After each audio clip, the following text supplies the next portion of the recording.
Welcome to Quick Takes with Kevin, a weekly podcast about leadership, life, and ministry with Kevin Ezow, president of the North American Mission Board. Each week, Kevin will be focusing on how pastors can keep their souls healthy in the midst of the demands and challenges of everyday life. Now, here's your host, Kevin Ezow. Hey, thanks for joining us today. I have Dhati Lewis, who's pastor of Blueprint, but also the vice president of Sin Network. And we're going to talk as we've been walking through the book Replenish. Dhati, on the 6th chapter, it talks about the ambition ambush. You know, you want people who are ambitious, but how do you balance that?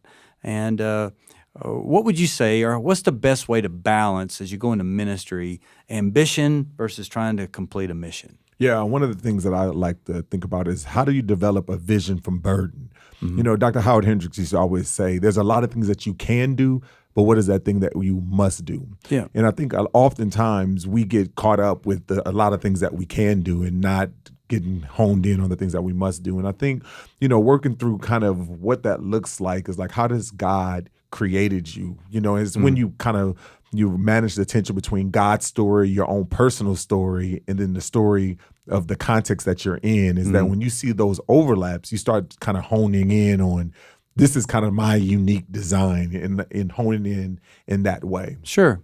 What would you say? Because I know sometimes it's like telling a guy, are you about building your church? Or are you about reaching a city? Yeah. And sometimes they overcome with such self-ambition that they don't become much of a team player. Yeah. So where does ambition stop and self-promotion start?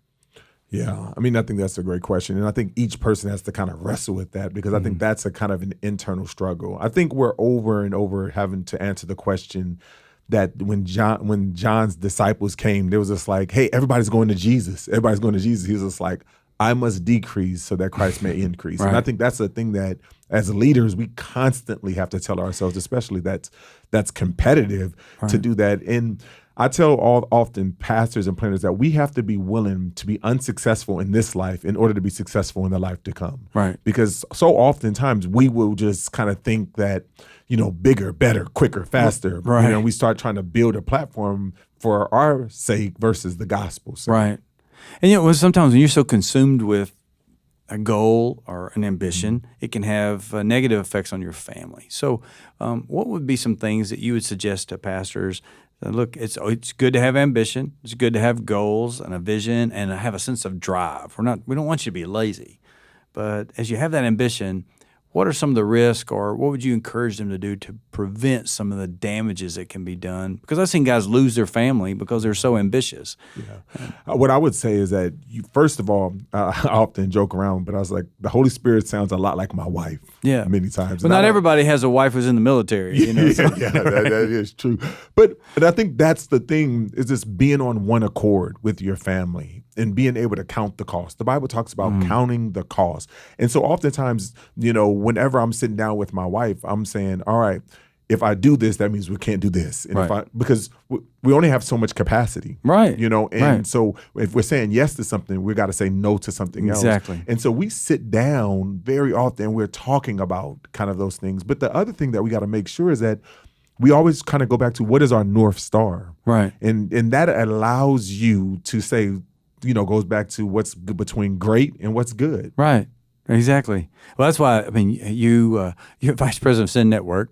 You're pastoring Blueprint. That was part of the deal. You wanted to make sure you were a practitioner and keep your feet on the ground. But at the same time, you coach your girls' ball team. Yes. And we'll have to interview them to see how well you do at that. That is true. I think a good principle is thinking intersection and not addition. There you go. Because I'm already going to be that dad that is like, if I'm not coaching, then I'm going to be the dad in the stands coaching at all the games anyway. So, you know, but it's also good quality time with my kids. Oh, absolutely. You know, and so, you know, so I'm that dad that wakes my kids up at 6 a.m. and say, hey, we're going to the gym. And so now I got keys to the gym to go to the gym to train my kids. It's like, so am I coaching? Am I being a dad? Yes. That's here. There you go. All of them. Well, hey, how would you balance, or what would you say? How do you have godly ambition and true humility? Yeah. I think that comes to, are you running God's agenda or your agenda? I think the perfect story is David, you know, and Saul, and you know, and with Goliath. David wasn't about his agenda. David was just going to do what was called, and he just was ready, And what happened is that when people started saying, all right, we're going to send you out, and Saul tried to give David his armor, he's like, I can't wear your armor. I got to be me. Right. And if you just blossom where you're planted, right, you be how God has uniquely made you, trust in him. The best place to be is in God's will. And I think one of the best things you can do, when you think of your goals and your dreams, if you are a part of those goals, then that may be part of the challenge. Yes. If your ambition and your goals have to do with accomplishing a mission, often you get there by promoting other people, not yourself. Yes. And that's why I tell people, I was like, I am a pass first point guard. I play quarterback, so my sports is always I get more excited about giving assists than scoring a point. Exactly. Well, Pastor, look, I hope you read the book Replenish. It'll really be helpful, especially as you deal with ambition in chapter 6. Thanks for joining us today.